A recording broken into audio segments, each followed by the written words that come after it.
An alarming 95% of girls 16 to 21 want to change their bodies in some way.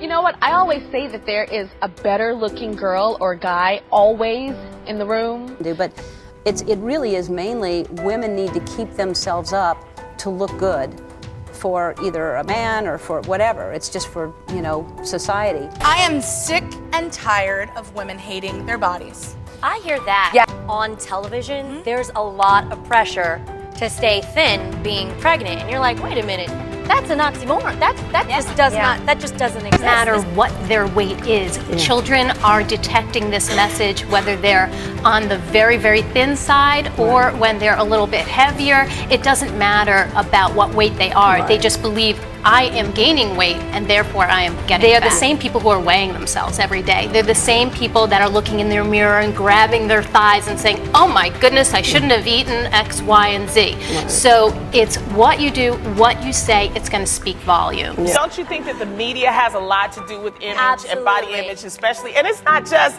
I want to say, it's not just about being big, it's also being too small. Yeah. It's, and it's a cultural thing. That magazines airbrush everything. Women are looking at bodies like that going, my stomach doesn't look like that, I'm supposed to look like that?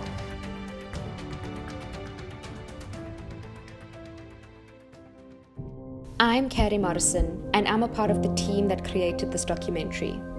Although we use the ladies on the cover of magazines as body goals, we explore how the world of size zero models is not as glamorous as it seems.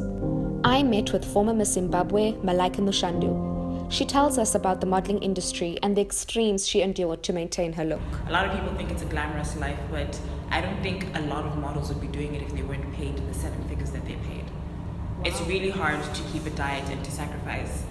So you would find out instead of having the usual 1 hour in the gym, they have 4 to 6 hours in the gym. 2 in the morning, 2 in the afternoon, and 2 in the evening. And you have to be very strong. It's like having a 9-to-5 job, if not worse. I know there are times when I've literally starved myself. Get out. I'm telling you, I've starved myself. I was at my waitressing job, and I thought I could eat a bar one because it's 24 hours of energy, and I could just survive the whole day. I literally collapsed. I fell to the floor, and at that point in time, it was my first time actually fainting. So I just got my meal for the day. It does say for a 25-hour day, so I'm hoping it can last that long. And then I'm going to begin my journey as the day in the life of a size zero model. I'm about to do my morning run, feeling like I'm energized from that bar one. Let's do this.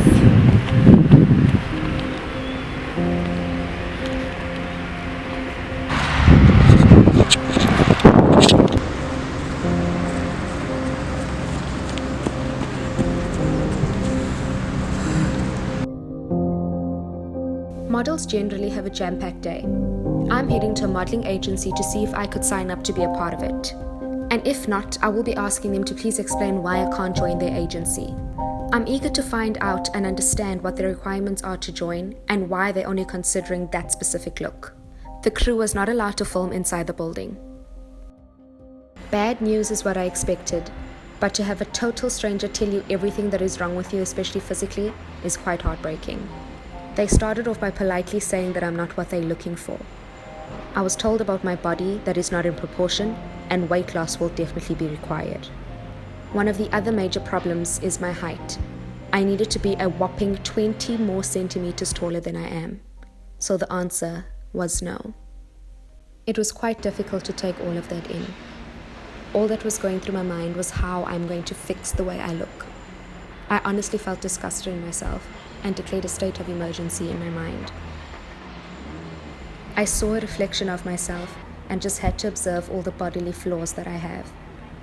I obviously need to take action in losing all the necessary weight. I was told my stomach must be completely flat and toned, and everything that is not in line with the hip bone has got to disappear. After hearing all this negativity about the way I look, I felt defeated. One of the worst things is being told about your appearance in a negative way. Everyone was just continuing on with their lives while I just wanted to be away from people. However, the bus ride allowed me to clear my head just a bit. I was on my way to Andrea, a beautician who has worked in the industry for many years. She will be answering the questions that many don't want to by telling us about the brutal world of size 0 models. Most of these models don't even have, most of them aren't even attractive actually. But it really can be hidden. Makeup can do magical things, but the size. That's really what it's all about, and it's a painful industry. Yeah, they exploit it. If you want a longer career, stay a size 0. So it's like exploiting someone's deception of themselves, keeping them at a size that they should be a teenager. When I was younger, everybody was taking diet tablets, and this is a fact. In fact, a little bit further back than that, some of the models used to eat mud to stay thin. These days, those tablets and methods aren't used anymore. It's now bulimia and anorexia. So starvation or stuffing yourself and then getting sick immediately afterwards. It's bad. After her interview with us, Andrea prepped the room. I did a quick change so I could get my wax done. As models, you are required to have clean waxed legs, especially for photo shoots. So that's what I had to do. My first wax ever. It really was not pleasant at all. It felt like a bunch of tweezers pulling my hair out all at once, except it is a much faster process. Andrea spoke to me throughout the treatment, I think to try and get my mind off the pain, although it is not one you can ignore. Andrea went on to say that young girls as young as 10 get waxed for industry purposes, and models have got to go through this often. I was squirming throughout. I kept thinking the pain would get better, but I was highly incorrect.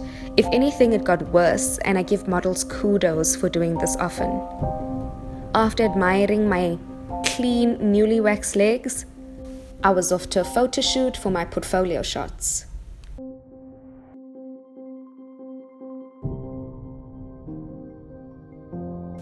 From all the research that I've gathered, if you're interested in modeling, you have to be tall and skinny. Height is important, and you need to be thin and physically fit. No one will tell you to starve yourself, but if photographically on film you do not look good, maybe you need to lose 3 kilograms. Designers can't hire you if you can't fit into the size, because there is one size, there is one look. They want to sell that look to buyers. Height is extremely important. The length and proportion of a model is what the designer is looking for. You need to be approximately 175 to 182 centimeters tall. Now that I'm done with my photo shoot, I'm heading back to the gym.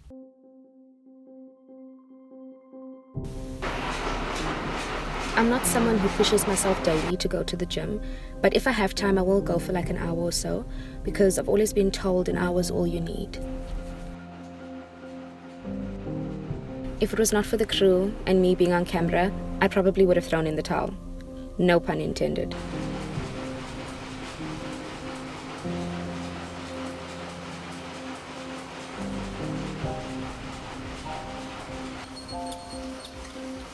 I'm just drained and I can't wrap my head around how people actually do this to themselves.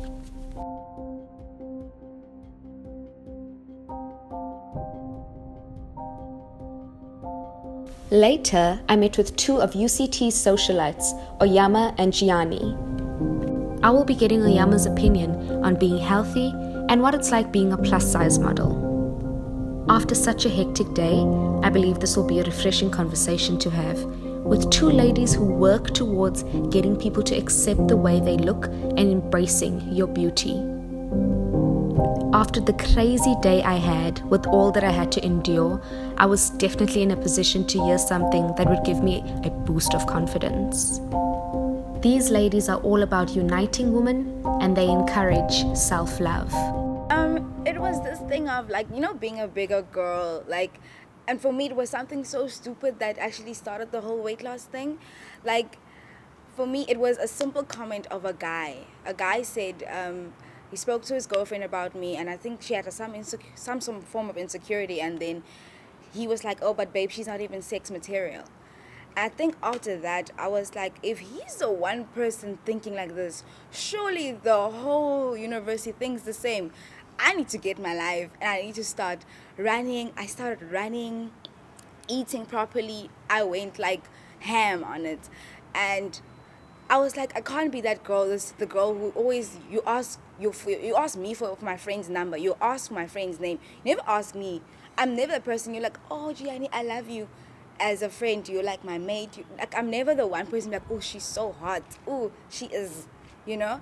And after that, after I like lost all this weight, I felt great. And then people started approaching me. And then I was like, oh my goodness, they're approaching me now. But then, of course, I started rejecting them because I was like, this just, and it hurt me even more because it showed when I was bigger, you didn't want to talk to me. Now, all of a sudden, you can appear in public with me and it's fine. I think that was the one thing that just hit me was like, you couldn't accept me for what I looked like. Like, I knew I was a great person, but then you couldn't look past what you see. And that was basically the problem I had, but yeah. I am an honors student at the University of Cape Town. Also blogger, so I'm a blogger. I blog about women empowerment and just about women not fitting into the normative yardstick of what beauty is supposed to be in society. And I'm a lover of life, and I'm a sister, I'm a friend, I'm just basically everything in one. There's this perception that if you are plus size, that you're reckless with your eating, you just eat junk food all the time, which is so untrue because I'm very active. Actually, I do go to the gym and I do try to eat healthy most of the times. And actually, contrary to popular belief, being skinny doesn't mean that you fit, and being a plus size doesn't mean that you also fit. So you can be medium size, fat, or skinny and still be unfit. So really, the answer to that is no. I do not condone unhealthy eating. I think what I found most challenging is the fact that your life no longer becomes your own and you have to consult people depending on what you want to do in terms of your image. Your agent has a say in your image. The clients you're assigned to, if you've got a contract, an ongoing contract, maybe it's with a beauty company, have a say in whether or not you can change your image. So it's trying to just wrap my head around the fact that I have to consult people on whether or not I should change my hair color.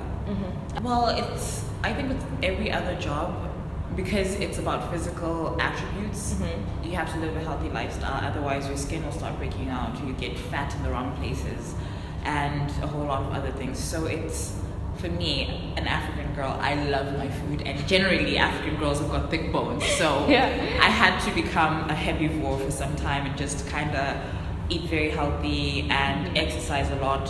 You are beautiful. To look at yourself and you're like, there's no one like you, and you're a piece of art.